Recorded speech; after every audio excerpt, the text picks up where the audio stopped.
Hello,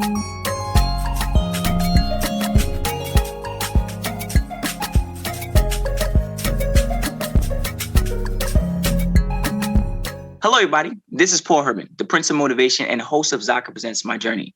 We're creating this vulnerable and positive platform where you can get inspired and motivated from different leaders from our community. Today, our guest is Tanzin, who is the head of Enterprise Relationships Management North America Sales Solution at LinkedIn. Cal, welcome to the podcast. Hi, Paul.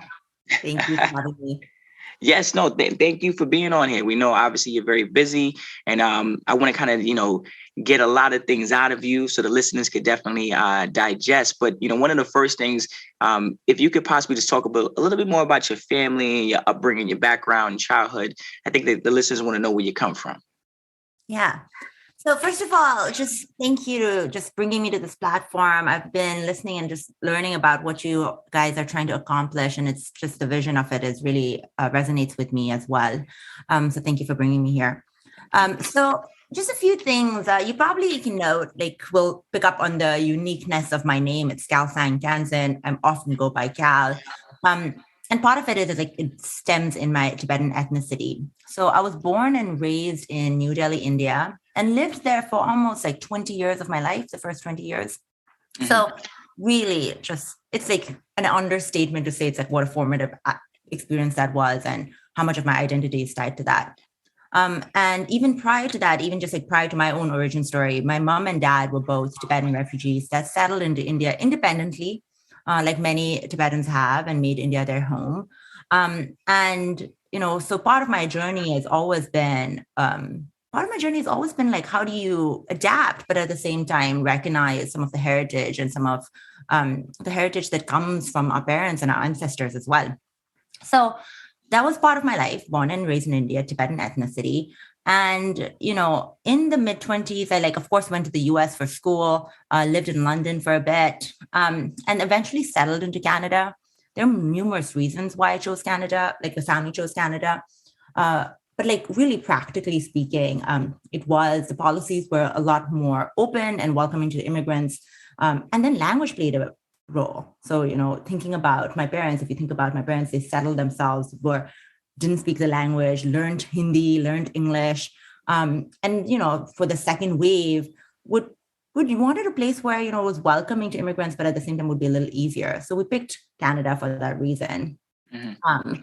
And settled in.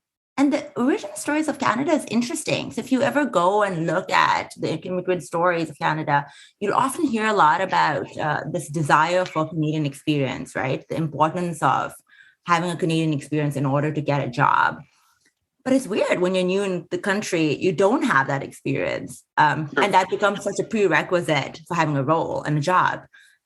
And how important it is to have economic reliance and independence, you really feel it as an immigrant, because you can't really settle and build roots without feeling a degree of reliability and dependability and financial, your ability to financially secure things for your family, financially secure things for yourself makes such a big difference to your own dignity and to your own, your own confidence level. So for me, my initial Canadian journey was welcoming in some ways, but also a real interest way of trying to get myself this Canadian experience without having a Canadian experience. Fast forward, I would say many years, I'm at LinkedIn, and I really do feel grateful for not just the opportunity that it gives me, but also just the relationships and the connections I've been able to make through this last phase of my career. Wow.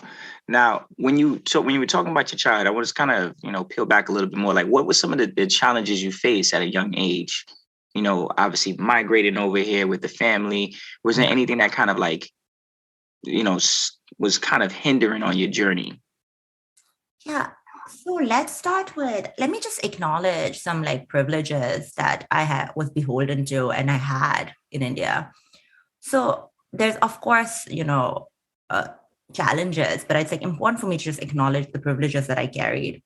One was socioeconomic privilege. So if you know a little bit about India, there is vast poverty. There's incredible richness too, but there is unimaginable poverty too. Mm-hmm. And my family, we were middle class that afforded me an education, It afforded me the ability to learn English, afforded me the ability to learn Hindi. So the privilege was, so I don't want to diminish it, because there are Tibetan immigrants in India. There are other immigrants and refugees in India, or like people who've lived in like there that didn't even have those opportunities. So the privilege is a real reminder just for my responsibility that I have, and just humility that I should be bestowing on myself, or like building in myself as well. So one was the privilege. The challenges are interesting, right? You can't see me because your listeners can't see me because it's a podcast, but like I physically looked different than, my middle school had 1,000 or 2,000 people. I like would stand out in every middle school assembly. And you fight, like, when you don't have when you're not considered a part of the nation, you hear stuff like, okay, you should just be grateful. Like, if you ask for rights, you're always reminded that it is your responsibility to be grateful. And it's not like it wasn't like my family wasn't, but rights were never just rights. Rights were a gift and a benefit that was bestowed on us because of someone's goodness. And, just like that, it could be taken away. So I think that was an interesting experience to learn, things that if you talked about, like if you got involved in politics, you'd hear like, you should be grateful that you have a place to stay. You should be grateful that you have you'd hear a lot more reminder. And I think we do that for what people who we don't consider ours, right? You're busy reminding them that the work that they have and what they have is a little bit given to them versus earned, or versus something that should be guaranteed by their existence. So I think that was interesting. And, growing up, I didn't really dwell on it, because part of it is because you don't really, as a child, you don't have a language to dwell on it. But it's something that it was always stood in mind to be like, okay, what is basic things we should expect as human beings? And, when I moved to North America, it was different. Like my race and my ethnicity, it's not that it was a majority or it was in power, but I was like, okay, I don't think a lot about it. But when I don't think a lot about it, it probably means that there's privilege there too. So you can see the dimension shifting, and it influenced then what I believed my responsibilities to be, the role I can play in equity or in justice, because, I have experienced a degree that the experience of feeling othered. We have experienced feeling what is basic for others is a privilege for me, or a gift for me. So I think I tried really hard in just my leadership, or just in my work, and what I believe my role in the work communities to be is to make sure that, for people to remember that certain things should be given because of the existence of us. Just us existing should give ourselves rights. That is true. And it's the same thing with corporate America. There's certain things in corporate America that you should already do for your employees. Yeah. Right. Like diversity and inclusion, making sure people feel welcome, whether they speak a different language, there's certain things, but, sometimes those things, they fall short. And that's why individuals like yourself and other leaders at your company obviously help with those things. Now, I know when you were just talking to us a while ago, you were talking about the languages that you speak, right? When you came to Canada, did you have to learn French? How many languages do you know right now currently? I only know 3 languages. I'm fluent in English, Tibetan, and Hindi. I really did attempt to learn French, but I was really bad at it. So you kind of realize that even if I practice a lot, I maybe can say breakfast. And that was after multiple weeks of practice. So, sometimes just admitting my own limitations, and linguistically being one of those. When you said obviously that Canadian experience, I was like, all right, hold up, I gotta ask, do you know French? Because then, do you feel like you're speaking 3 different languages have helped you in your journey, and especially even at LinkedIn right now currently? So, in one way, the 3 different languages, can I draw practical wins in my career because of languages? Probably not. But I think what those languages represent is the relationships that I've built in those communities. True. Understanding of different cultures. some of the history that comes with it. Like speaking Hindi is huge. India is one of the most vibrant countries in the world. It is growing. It has its own contradictions. It's taught me so much on how to be creative, how to work hard, how to be ambitious, how to take care, like invest in like my own academics, learning. There's just but learning Hindi for me represents all of those experiences and all those people who made my life in those 20 years meaningful. Being Tibetan, speaking Tibetan, represents my parents' struggle, represents a little bit of like my ability to understand my faith better because a lot of it is in Tibetan. So like, it's just what those languages represent is probably has made me, I would like to believe, made me a better human being, which has made me a better leader or a better team member. But the languages itself is hard because we are such an like English-centric corporate world. That is true. That's true. But obviously, with your background, you could probably be utilizing it occasionally and stuff. But I do like how you kind of brought that together. How the languages, it's not about just the language; it's about the experiences that you've had with the languages. I know it's sometimes as immigrants when people migrate here. Obviously English has got to be like that primary language, so they kind of like fall back on their own culture and their first language, if that's the case. It's like, oh, you do speak Spanish? No, I used to, but I speak English now. But you found a way to kind of keep going with it and utilizing it in your day to day so that you could remember those experiences. Now, growing up, migrating here, those experiences, obviously with your family members, your parents and stuff like that. How did you like get on this journey now to LinkedIn? Like, what was that journey looking like for you?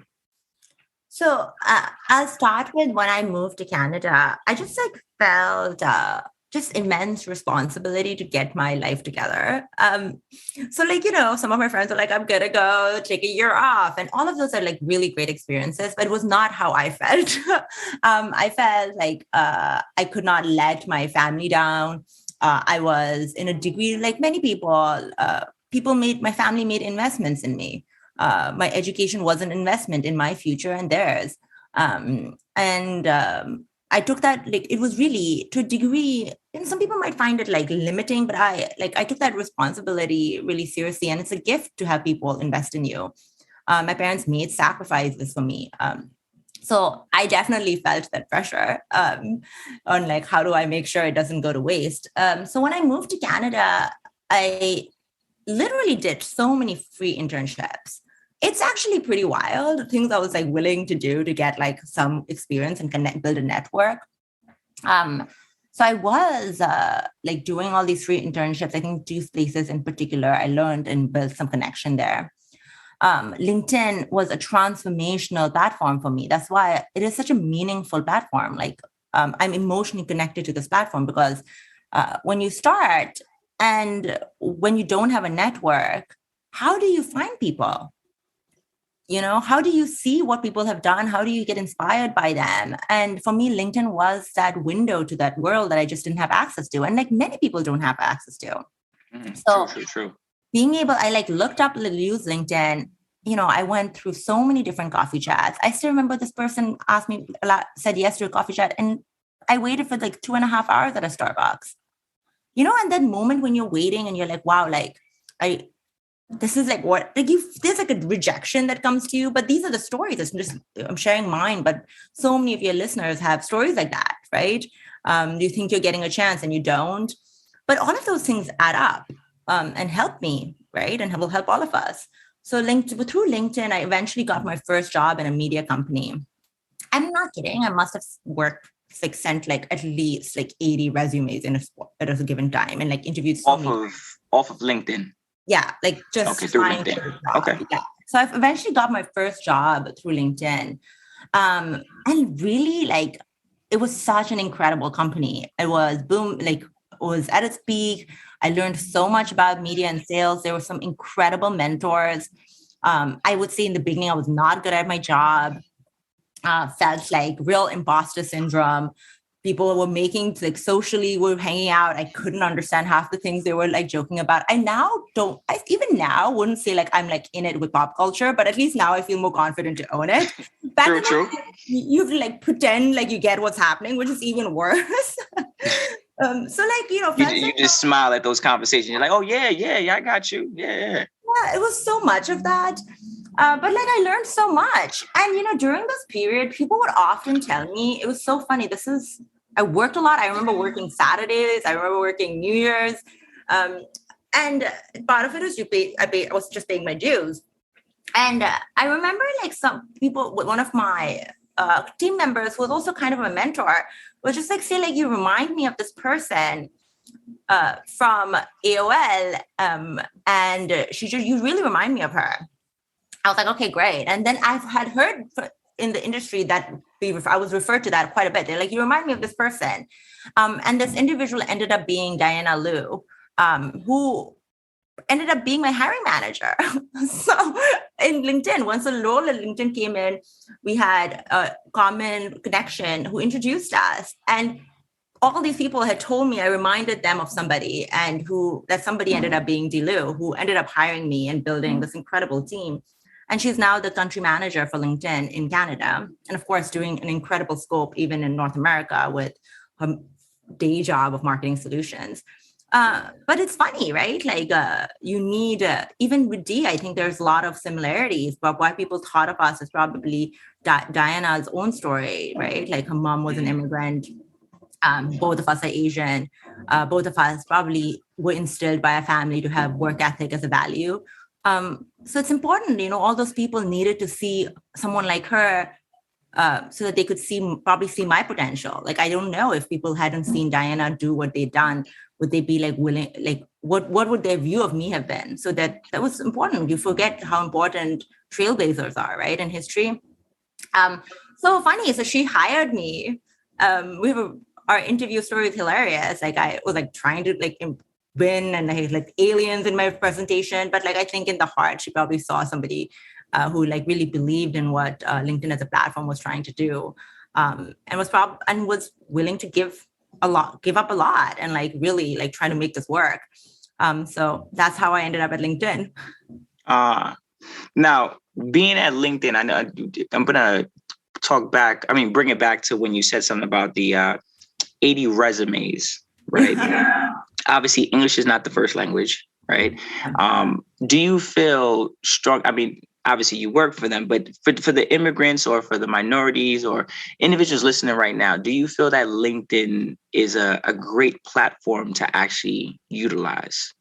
Yeah. Not just because of your own experience, but like in regards to like just getting their information out there. I know a lot of times people are just so afraid to make that connection. And obviously LinkedIn, if you could talk a little bit more for the listeners about how resourceful it could be in that process. Yeah, I mean, practically speaking, there's like 750 million global members on LinkedIn. So, if you think about where to spend your time, the size of the platform is a good starting point.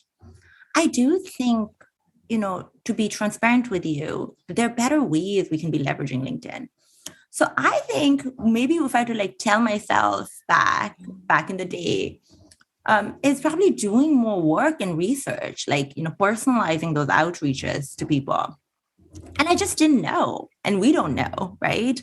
But now being on the recipient end of it, it does make a difference. Who has done their homework, who's gone through and looked at my profile to pull out things that could make them stand out. So LinkedIn just becomes this like incredible platform for you to know, like, if I want to talk to you, Paul, I'll go on your profile and see like, what are you interested in? What has your career path been? And what's the best way for me to make a connection with you? So how do you personalize that relationship is important. Other things I just saw I use LinkedIn for was that's I straight up just like looked up to be like, okay, what do people even do? Like when they land here, like what has people's career trajectory been? And where are people like moving, and what are like roles that are even opportunities that are even available? So it just starts as like a research ground, but I also think the importance of personalizing can go a really long way in making like really unlocking that potential of the platform. It's it is one of those things that, sometimes people are like, oh, I got my Facebook, I got an Instagram, and nothing against those things. But you just mentioned a key thing about the capacity of the platform and how many people are actually on it. And it's a great way to, you probably don't even have to have an actual verbal conversation, just a simple email, DM, just to kind of express like, hey, look, I'm interested. And, conversation starts. So that's a great way for people who are probably a little bit nervous about maybe their accent or the language barrier. It's a great way to kind of like break that ice a little bit for them. So I appreciate and adore, platforms like a LinkedIn. Makes it that much easier for someone to feel a lot more welcome, which we were talking about earlier. Now, going back to your parents, like what was some of the values that your parents have kind of like implemented to help you in your career? This is so funny. They're like a service to others. We're all big on that. Like, they're just really straight up with me. Like they did not sacrifice so much for me to just be like happily making money for myself. They've like said it to me. They're just like, don't think we gave up everything and did all this thing for you so that you could just like have a cushy life for yourself. So like, that's the real, like, I think my whole leadership philosophy and being of service to my people, like really, I have chosen this avenue, which might seem odd, but I view this part of my life's calling. And everything is because the way that my parents have raised me. Other things, fun is just like humility. Like, when I think I like once got a promotion and I told my parents I got a promotion. And then my dad was like, congratulations, don't let a little success go to your head. And it's a real important lesson to have. And this humility is really important. And then the third is just loyalty. I mean, really? like that word goes a long way. Totally. Like my parents will still remember and still take care and connect with folks that were kind to them. And like, when they needed food or when they needed resources in India growing up and they helped them, my parents will always circle back with those folks. And, in Tibetan, there's a word called gyuda goyore, which means like, you should be reliable. You should not forget the people who stepped up for you and who invested in you. So I think people, for me as a leader, like, since hopefully my team knows that I'm loyal to them, so they're willing to like even go through the high standards that I set because they know in the end, like, at least I'll have their back. So there's probably like three things that come to mind: the like service of towards others, like this orientation of like making sure that my success is embedded in and it's measured by the success of others around me. Second is humility, like not. You started off with, you have a big role. And I like laugh because like in my family, like it's not really, they're not like, this is impressive. They're just like, yeah, you should do this. We've all worked a lot. A lot of people have worked really hard to get you here. And third is just like remembering loyalty, like being, remembering that all our decisions, like we won't always agree and we won't always in work, we won't always agree and we won't always have the right outcomes that we want, but like there is a way still to treat people like human beings and remembering the humanity in them. So like being loyal is really critical. Well said. Well said.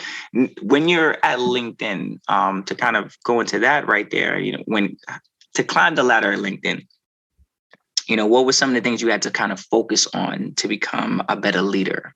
Because obviously you've mentorship was, something that you spoke about, but was there any other things that you feel like you had to focus on in order to kind of climb the ladder within corporate America, but also to become a really good leader?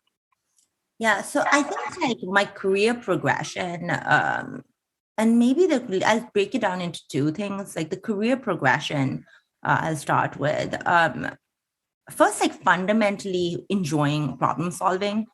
The organizations always have problems, like always. And if you are somebody who like finds a joy in like solving problems, not just for yourself, but for your team, for your boss, that's a really authentic way to like move forward. And I just genuinely enjoy solving problems. So that has been like, start thinking about, I feel stuck in my career, like a really good starting point is just asking yourself, what are problems I'm solving? And how do you, I think people get stuck and then they're like trying to like do these window dressing work, right? Like they're like, maybe it's because of I'm not like just effectively managing up. All of that might be true. But generally, it's a good starting point for self reflection to be like, what's the last problem I solved? And who cared about that? Who was impacted by that? And I think like my ethos, like North Star has been like, let me solve some problems for. And as I go more senior, like that problem solving has to impact and benefit more people. Second is like naturally investing in the success of others is really interesting. So much is often written about our ability, like our relationship with our leaders, right? Like our relationship with our managers. In my experience, just like building a relationship with your peer group. And if your peer group are your most authentic advocates and your most authentic critiques, like they're the ones giving you the most toughest feedback, um, they're also probably like the most likely to be able to evangelize and speak on your behalf. So how do you like invest in your peer relationships, which I think often people forget. Like when people come new in role, they're like, let me focus on my managing up and my direct reports. But really it's like, what's like, have I built relationships with my peer group? Because they're the ones who see you most work and they're the ones who are doing the job that you're doing. And they're probably the most in the best position to advocate for you. Um, and so the other career progression, so that's one, like problem solving. Second is like you're investing in peer relationships that's like really deep. And third is like really taking feedback and not reading into the feedback. So like take the feedback. Yes, and, yes, yes. and just try to be like, what can I objectively, what would happen if I believe that feedback was delivered at the best intention? You might, and if you position it that way, you might be able to be more objective on the feedback you get and you'll do something about it versus being like resistant to it. So that has been like probably like my growth mindset has been helpful. Now on a leader, I do think if you've been led well, chances of you being a good leader increases. I was led well. So I was able to model, I was lucky that my first leader in LinkedIn was Dilu. I just saw the work that she did she set really high standards for us. There was some high, tough conversations. She invested in us and the environment and the culture and the team she tried to build. I was able to see that really fast. And sometimes when the bar is that high, you compare everybody to that person. But when it's time for your own growth, it helps having that. So if you're not somebody who has had a leader that you're like, okay, these are the behaviors I want to model, it's helpful to just straight like look up and do some work around like the academics of leadership. Management is one of the most well-documented professions. And there's so many great books from like Fred Kaufman's Conscious Business to like True North. And like reading those books, at least it'll give you, it allows you to codify your thoughts in there. And finally, just like remembering that leadership is, our success is really contingent on the success of our people. So That is correct. Just spending the upfront work. If all things fail, just spending time with your people. You cannot lead people who don't want to be led by you. You have to be empowered by them to speak on their behalf. So what does that look like? Like, how can you do that? And a lot of it just comes down to like making sure you upfront spend the time to invest in them and your relationship with them. No, that everything you said was amazing. That last part is very important. If you're going to be a leader, you have to invest in the people, and the people got to want you to be their leader. Sometimes when people want to kind of push that upon themselves, they're like, look, especially because they, not saying this for immigrants or minorities, but they feel like they have a point to prove. Like I have to do this after this, but you have to be led by great leaders to then get to a place of leading. Now, as an immigrant, as a female leader, like how did you find your voice through all of this? Like this is a big thing to kind of like put on your shoulders at times. How did you find your voice in corporate America? So this question made me reflect on like back in the day when I started. So right now, I think people who know me would find this surprising. But I remember when I started at LinkedIn, there were so many meetings and all hands where I would think something and I just wouldn't say it. And like 2 minutes later, somebody else would say it and everyone would be like, this is the best idea ever. And that stuff takes an impact on your confidence, right? And the more you hold back, the more you start playing out all the worst case scenarios. Like if I say this, nobody likes it, they're going to think I'm stupid. And you just go through this like personalization of the worst case scenario of speaking up. And it was interesting. Like I went through like a decent initial period of my career where I felt that way. And then it was one time I was talking to one of my peer, and I really looked up to her. And I just thought she was incredible, had so much potential, was doing all this cool work. And, she like mentioned something similar to me. And when you see somebody you look up to tell you that they also struggle with something like this, or like they themselves are not giving the dues you think they deserve, like they're just not giving themselves the credit that you think they deserve. I don't know. I think it's the loyalty part, but also a little bit of protectiveness came out. And I was like, this is lame. Like you are a rock star. And why do you not feel like that? And then this whole journey started. I started this program called Own Your Story, which was around helping really focus on the women in our line of business, talking about their own successes, but also owning their own development. That started that job. But I think my voice really emerged slowly. And it often emerged when I would see somebody else that I believed and should have a bigger voice, didn't feel like they needed it or they deserved it. And as a result, I think I started like speaking up more because I was like, I would like to create a different sort of culture. And mind you, the culture was great, but still just want to be like, how do we evolve this culture was important. And so how did my voice start emerging? I think little by little. But imposter syndrome is real. There are many moments when I would speak up where I would be like, oh, nobody liked that. And probably like I messed up. People are going to think I'm stupid. So there are probably a few things that changed in my mind that has helped me. First is continuing to do it, building a system where I continue to do it. So I would have a Post-it where I would write goals on how many times I spoke up. And that's nice. That's nice. Yeah, I would write what would I say. So I would prepare for meetings and I would say, what am I going to say? And I'd be the first one to say it. And so even when I wasn't comfortable, I would have that goal in front of me to make sure that I didn't chicken out. And so you build a muscle and then you survive. You might say something that wasn't the smartest thing to say. You're still here because your work speaks for you.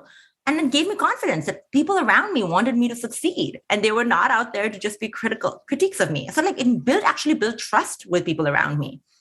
The second thing is this mindset. And this is controversial because I know people don't like this, but I have started viewing everything as like a potential final dress rehearsal to the final opening. So what that means is, if you were in high school plays, the final dress rehearsal is a big deal. Like yes. You have to wear the costume, you can go, everything's timed. But if you mess up, there's a final opening happening. It's not the final opening night. So how do I go around my day thinking that today is the final dress rehearsal for the next big thing? So instead of feeling pressured that if I mess this up, like this is it, because it's never it. The end is, we don't know what our life is going to bring upon us. We don't know what our career is going to bring upon us. And we don't know this mess up, how it's going to help me in the future. So this mindset of like, hey, I'm in a final dress rehearsal for something different, really helped me in get over my imposter syndrome.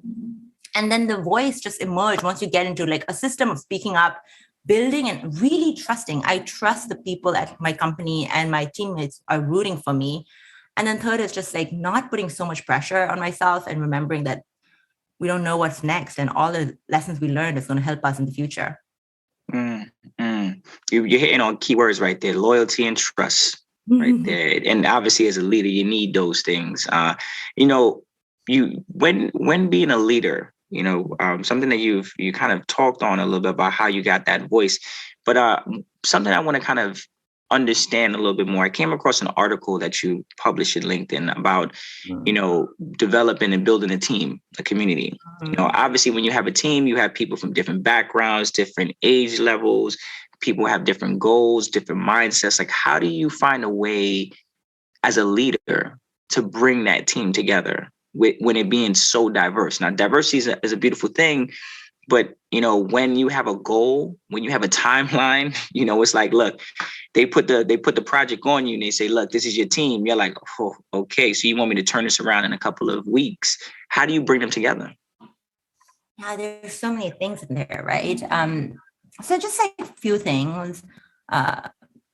Fundamentally, I believe like for a team to like function as a team or a community, you need a shared purpose, you need shared rituals, and you need shared tokens. So what do I mean by that? We might be coming from different avenues of our lives. We might have different experiences, but there should be alignment on what we're trying to achieve together and how our differences and how our different strengths and how our different areas of opportunities really contribute to that. We should be able to articulate what is our shared purpose? What are we trying to accomplish here within time together? And the team should feel that. Like there should be like a common purpose together. The second is shared rituals. How do we build certain things that people feel like a tradition? There's rituals and traditions have been existing in our society for years for a reason, because it brings people together, makes people feel like they're part of something. And it doesn't have to be massive. It could be something like every team meeting, starting with the thoughts and thanks. So people share what's top of mind for them or what's grateful for them. In our team, back in my old team, we would have a tradition. Whenever anybody exits the team, we would do a roast and toast. What's one thing you're going to miss about this person? What is the one thing you aren't going to miss about this person? But these are rituals. It recognizes the milestone your team goes through together, and they will remember it. Third is tokens. I know this sounds weird, but there's a reason why corporate swag is so popular. People want symbols that they can identify with. So like, what are the tokens of your teams? Whether it's a logo, whether it's a brand, whether it's what you give in the offsite. But like, I do think those are like real foundations. And then fundamentally as a leader, like how do you bring teams together? First, how do you treat them is how they will treat each other. So it's hard, if you're like a leader and you have to like invest in them. They have to feel like you have skin in the game with them. And the best thing they can do for you is have skin in the game for each other. So how do you create space for that? And then how do you make sure that people vocalize and have an avenue to like vocalize the appreciation for each other in a more public platform? Because I think people are grateful for one another, but sometimes they need space to be like, hey, I'm Paul, I'm really grateful for you. And Paul, I noticed that you did X, Y, and Z yesterday, and this is the impact it had on me.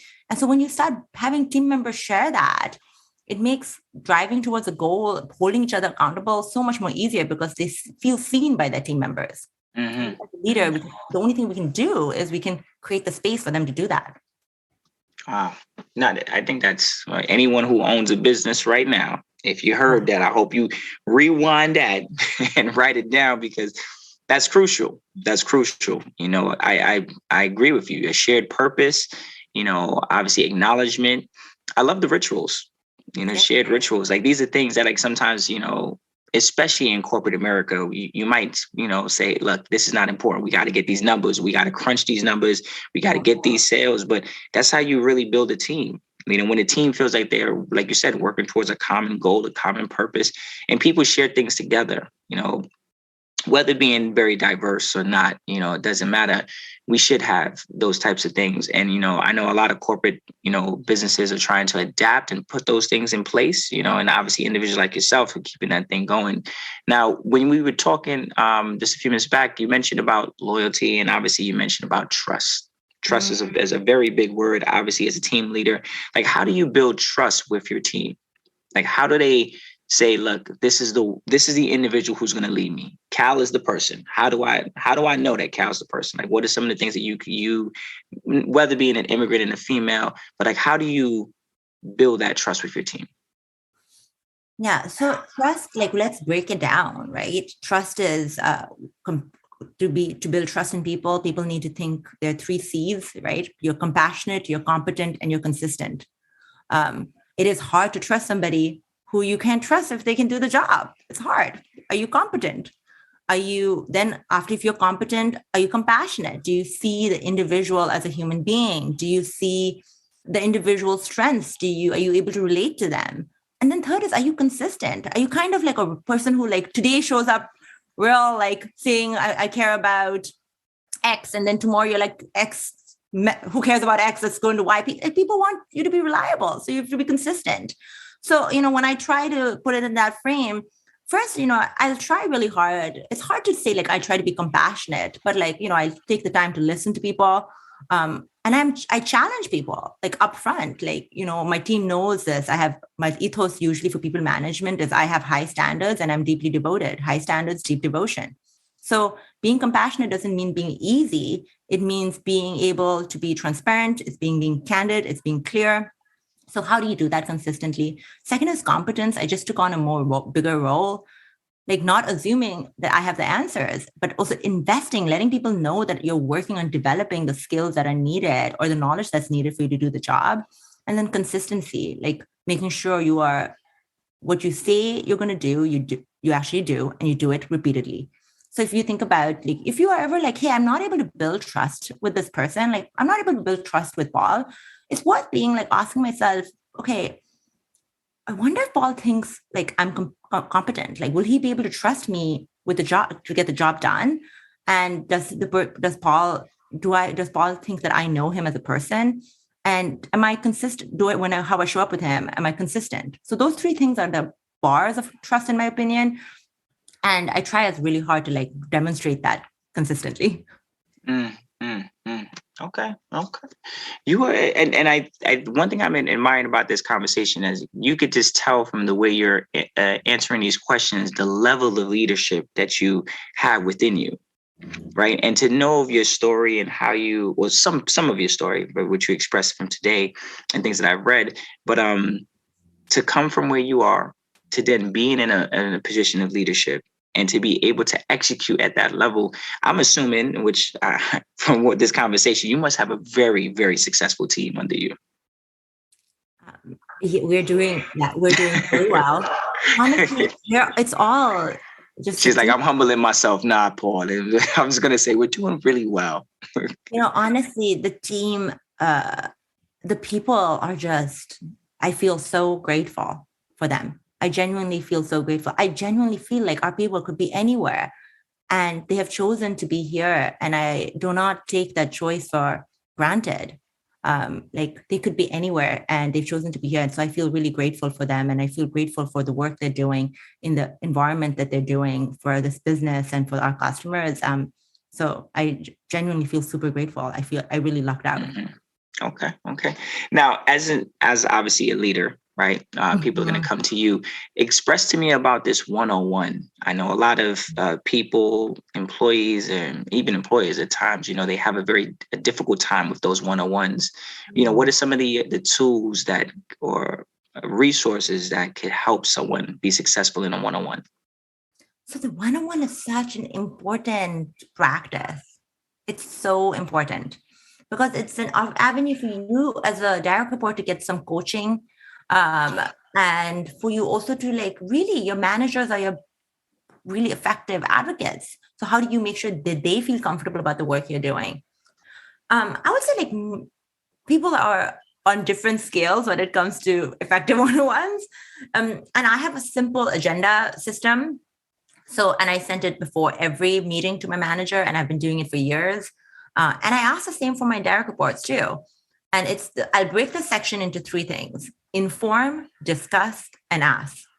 So in the inform section, I'll include all the topics that I want to make sure that they're in the know of, but I don't want to spend my 60 minutes going through that list. So I think you can tell, like, think about the one-on-ones people have with their managers. The managers need to know some basics about the business. And if you don't tell them the update, they will spend all the time asking you for that update. So upfront, I'll be like, here are the things that are happening, state of the union, so that my manager's in the know. Again, you're building competence, showing competency, and that's a fundamental component of trust. And then discuss is like, here are the main topics that I want to discuss with you. So they're like 2 or 3 things, depending on how long your one-on-ones are, so that they know that they have mentally come prepared. They can be their best selves because you've pre-wired them.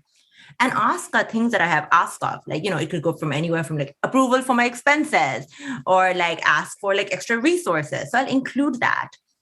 And I use that consistently week over week. And there's a benefits to it. Not only are your one-on-ones more productive, but there will be a time if you work in a corporation that you will have a performance review. And you don't want to be that person who's like, what did I do the whole year? What did I talk to my manager the whole year? So that one-on-one, the trail of one-on-one actually ends up being a history book for your conversation throughout the year. And it really informs your own self-evaluation. And hopefully the managers will look back and be like, okay, I remember doing all of these things. This individual, Paul, did all of these things throughout the year, and what's the impact? It makes it a little bit more easier, even in the performance evaluation. So if there's any recommendation that I have is like, trying to experiment with this agenda topic of having an informed section where you are informing them about the things you've done, state of the business, a discuss section so that you can have really meaningful conversations during your one-on-one, and your upfront things that you have asked of so that they have a track record of what you need. That's usually how I do it. Now, how frequent are you recommending people to have one-on-ones? You said that it's a track record, it's history. Yeah. It helps when it comes to those reviews. Is it something that people should be having one-on-ones every day, once a month, bi-weekly? So is there like a secret to this? Yeah, like within my own realm of influence. So I think like I'll just share what I'm doing. I'm curious to hear like what other options are. So like if for my direct manager and my direct reports, I try to do it every week. I'll have a one-on-one. And I would recommend that because there's so much, when you're closely linked together, that I think feels like the standard. Then there's like skip levels. That means my direct reports. I'll have formalized quarterly ones, partly because of the scale, but usually I am pretty open and accessible. And similar to my boss's boss, I'll probably do something quarterly, just again, for their scale as well. So it really depends on the level that you're trying to focus and have one-on-ones with. Okay. Well, obviously, I know it is a very touchy subject sometimes to kind of go into. Sometimes people feel intimidated. Something if people don't even have that connection with their leaders or their employees and their employers, it's very hard to have those types of conversations because people are like, well, I don't even know how it's going to go. I don't know how they're going to receive it. And perception is very important. People might just walk away and be like, hey, look, I don't know if that was a good conversation or a bad conversation. And it doesn't encourage people to say, like, let me have another one with them. Yeah. But obviously, again, that comes down to loyalty. That comes down to trust, trusting the process and obviously trusting your journey. What are some of the things recommendations on how to shift from an individual contributor to like a team leader? Like, obviously you started off a part of a team and you build your way up. Like how do you develop that shift? There's so many ways to do this. I mean, first, making your intentions known is really critical. People need to know where to help you, how to root for you. So being transparent about that is step one. Step two, the individual contributor role and manager roles are fundamentally different. So how do you get some real life practice with that job? So walking, whether it's like shadowing existing managers and seeing what are the skills needed to be a successful leader in that business, and doing a skill audit for yourself and focusing on that skill development is really critical. Third, it's just like a general people management is you have to get into the practice of measuring your success through the success of others. So how can you do that as an individual contributor? How can you influence without authority? And start taking on some projects that allow you to change behavior without people having to roll up to you. And that's like leadership, not just management. So if I had to do three things, it'd be state your intentions, make it known. Second, follow and try to get some real life experience, whether it's shadowing people. And third is like start practicing ways to influence without authority, and like leading your own peers through some change and see how that feels. Okay. Well, I appreciate you sharing that with us. And I think I'm going to kind of wrap it up with this last question. I really want to get you on this one right here now. And I just want to say, first off, again, like an amazing job of it. Obviously breaking a lot of these things down. I know that you dropped a lot of significant gems, whether you're a business owner, your employer, employee, And even if it's even about your journey as well too, and how you've come from where you are, migrated here, and where you are now at LinkedIn. And I thank you again for expressing about the platform of LinkedIn. I know some individuals, whether it be minorities or immigrants or individuals in general, just don't even know the capacity of what, or the potential of what LinkedIn could do for them. It worked for you, and obviously it worked for a lot of other individuals as well too, on that platform. What else are you working on? That's the next one. I know we talked about LinkedIn, we talked about life and corporate and being a leader, but like, what's the next thing for you? And what can we expect from you in 2022? So, ironically, it's a good timing. The old manager that I talked about, Diana, and I just launched a journal. It's called the inclusivejournal.com. We just went live at the beginning of last week. And it's been a passion project around how do we build inclusive behaviors and make it part of our daily habit. So that's been really fun to research. And again, it's a lot of it is the people, your old team members really stepping up for you. We worked and collaborated with an old team member of ours as well to bring this to life. We're excited. The reactions have been positive. And of course, we're open to feedback as well. So that's something personally, I've been practicing mindfulness and meditation for a few years, but I'm just trying to get involved in more formalized ways of doing it. So starting to take some courses around the history of mindfulness and meditation, and seeing how I can incorporate it in my job as a leader as well. So those are two things that come top of mind, and the rest, you never know. It's just, Jan, the way things go, it's hard to predict what's happening. Well, true. We are still in the middle of, or at the tail end, whatever people might think, Hopefully tail end of a worldwide pandemic that obviously has affected us as a whole. But I'm glad that you're out there doing what you're doing. I'm glad that you're inspiring. I'm glad that you're, providing that joy and that light, and obviously your leadership. I think that anyone who's a part of your team is very grateful to have someone like you as a leader. Not just because the knowledge that you have, but the way you speak and the way you bring people together. I know you have, like you said, letting people know your intentions. I think your intentions are definitely well felt on this call, and obviously with your team as well. So thank you so much, Cal, for being a part of this podcast and sharing all that information with us today. Thank you, Paul. I appreciate it. Thank you. Okay, guys, if you want to hear about more stories like Cal, check us out at zakaconnect.com or follow our feed, Zaka, wherever you listen to your podcast. Again, Cal, thank you for being on today. Thank you.